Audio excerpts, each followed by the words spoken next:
Okay, hi. So excited today to be able to be talking to you about compost because I love compost. I recently went to one of those professional development, self-development seminars, and it was around creativity. And we were asked if you had a day off and you had no responsibilities, you were full of beans, what would you actually do for the day? So we got together in little groups, and my group, one of the ladies in my group talked about, doing dance, and another one talked about doing poetry, and one of them was going to write a novel, and another one was doing pottery.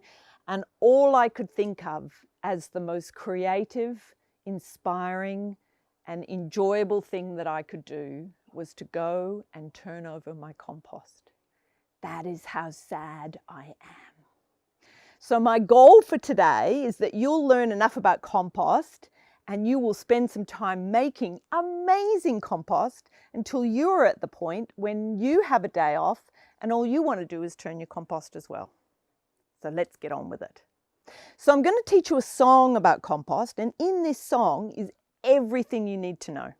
Okay, so I'm going to do the words for you first, and it's got some actions so you can practice these at home. 2 parts dry, 1 part wet, add a little activation, see what you get. Add some air and some H2O, then sit back and watch your compost grow. Now, rather than me just sing it, I've got some professionals and they're going to run through the song a couple of times, and I want you to practice at home. Okay, here we go. Which camera are you looking at?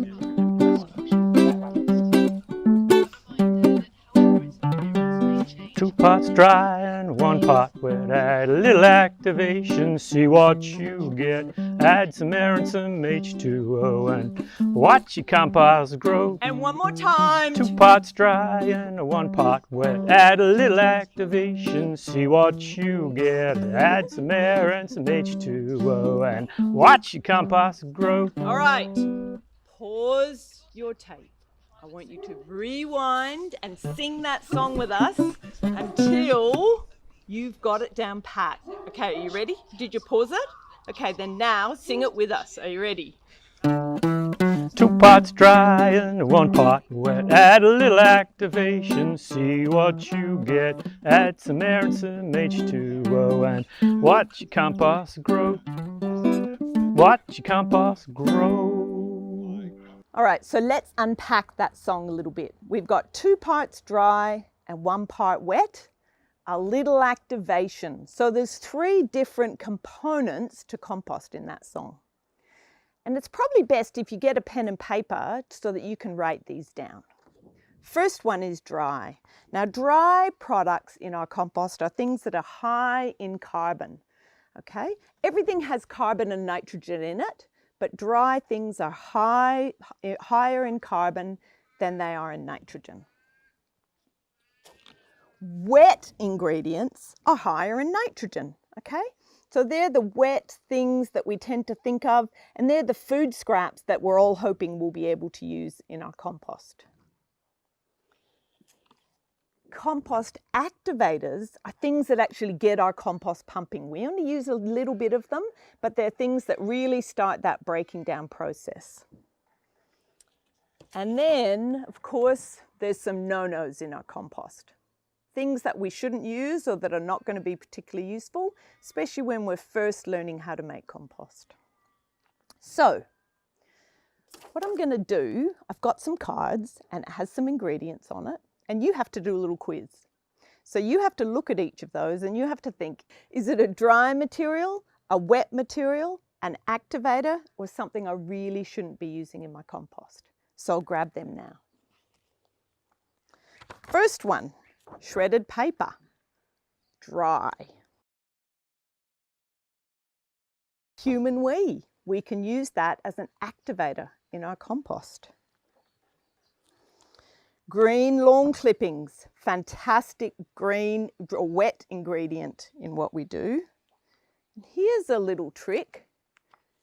Dry lawn clippings. Now they're actually a wet ingredient because they are cut when they're wet.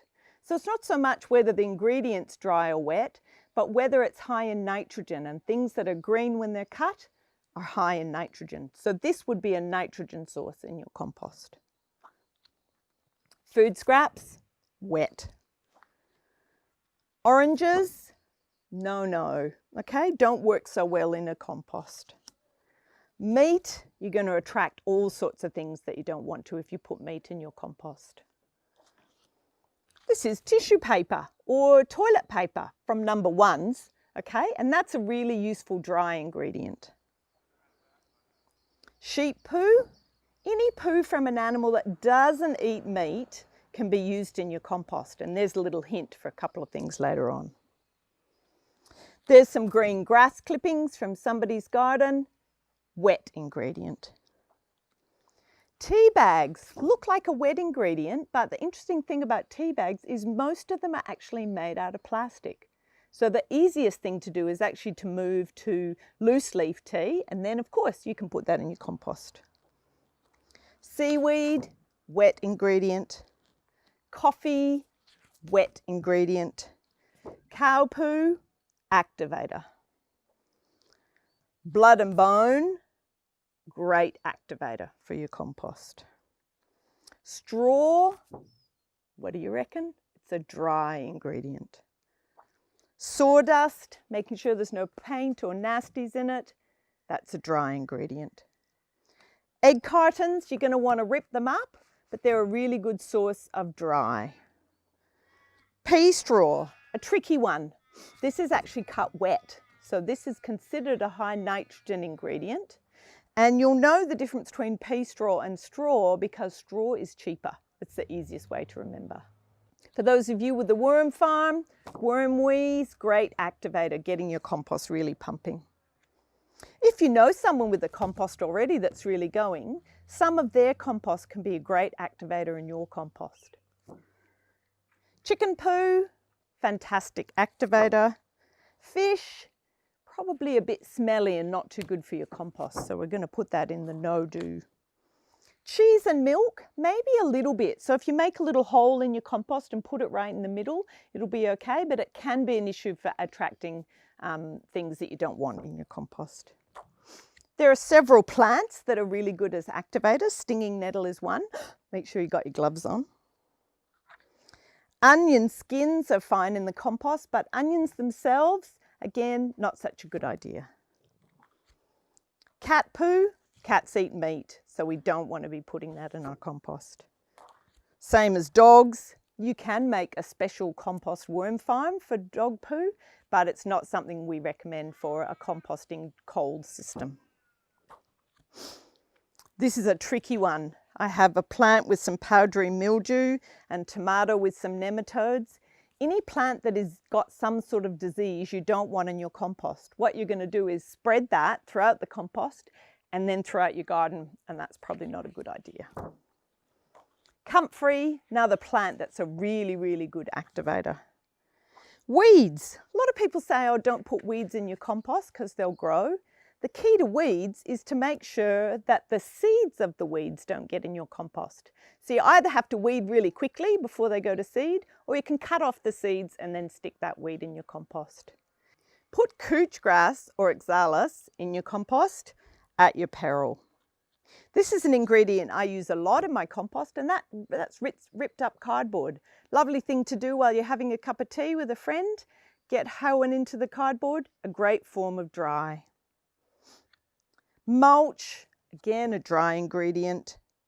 Old leaves that have fallen from the tree, green leaves would be nitrogen, dry leaves would be carbon. Okay, we can think back again to our song, 2 parts dry, 1 part wet, a little activation. So now we know what the ingredients are. Dry ingredients, wet ingredients, bit of an activator in our compost. But how on earth do you actually put that together? Now we've got the ingredients, what's the method? So we've got add some air and some H2O. So we'll talk about that now. So let's pretend this is a brand new compost bay. I've just bought it, I'm very excited about it, and I get it home. And the first thing I need to think about is, where on earth am I going to put it? Now, in Australia, we generally have more of an issue with things getting too hot than we do with things getting too cold. So if you can find a spot in your garden, like mine under these olive trees, where there's some dappled light, it's a good place to put your compost. If you make compost the way I'm going to suggest, it's going to get really hot anyway, but this is a great way to start off. So the other thing you're going to want to think about is nasty little things like mice and that want to get into your compost. And they're going to be very clever at burrowing down underneath the sides of your compost and getting up into it.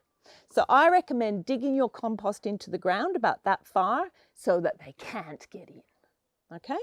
You need to make sure your compost bin has a lid that you're going to use every day. And basically anything that you buy is going to be really good. You can use one of those tumbling composters, okay? And you're going to be using exactly the same process as what we are using now. Now here's the secret. You can tell whoever you like. You need 2 compost bins. You need one compost bin that you're going to be filling up, and you need another compost bin that you're going to be leaving to compost. Because if we think about it, if we keep adding food scraps, it's never going to break down properly. So we need to fill one up. Once one is full, we can leave it, okay? And then we start filling up the other one. So whether you're using a tumbler or a system like this, you're going to need to have 2. Okay, so we've got our new compost bay. It's dug into the ground. I'm going to add a little bit of dry ingredients on the bottom of it just to start it off. So I might add a bit of straw, bit of paper. With the paper, make sure you really spread it out. If that's together with clunks, it won't break down as well. Bit of sawdust and a bit of cardboard. So you'll see I've got all my dry ingredients near my compost bins. Okay, so what that means is they're there and they're available for me to use for that moment where I walk in, had my curry last night, walk in and I've got all my food scraps in my food scrap bucket. So some of my food scraps here are a little bit big. That banana is probably not going to break down very quickly, and I want quick compost. So if it hasn't got chopped up in the house, I have a pair of scissors next to my compost bay. We cut it up and I simply tip that in there. Now, I line my compost inside using a bit of newspaper. And I'll teach you a little secret about newspaper. If you try and rip it this way, it'll break into nice pieces that you can use, but it takes forever. Whereas if you fold it in half along the fold and rip down, look at that. Aren't you excited? I was pretty excited when I learned how to do that. Okay, and so then I can easily rip that up and then I can use that as a dry ingredient in my compost. Now, 2 parts dry, I've put in my 1 part wet.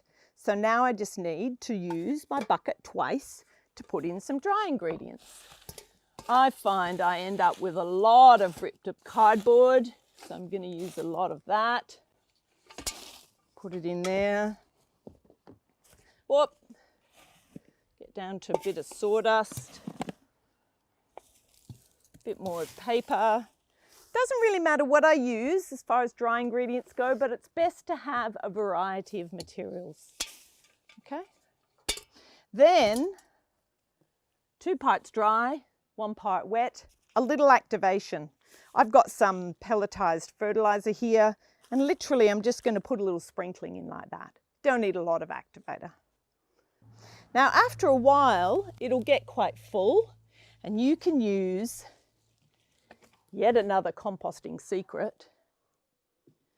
This is something I want to shout from the rooftops. Okay, so I call it a composting corkscrew.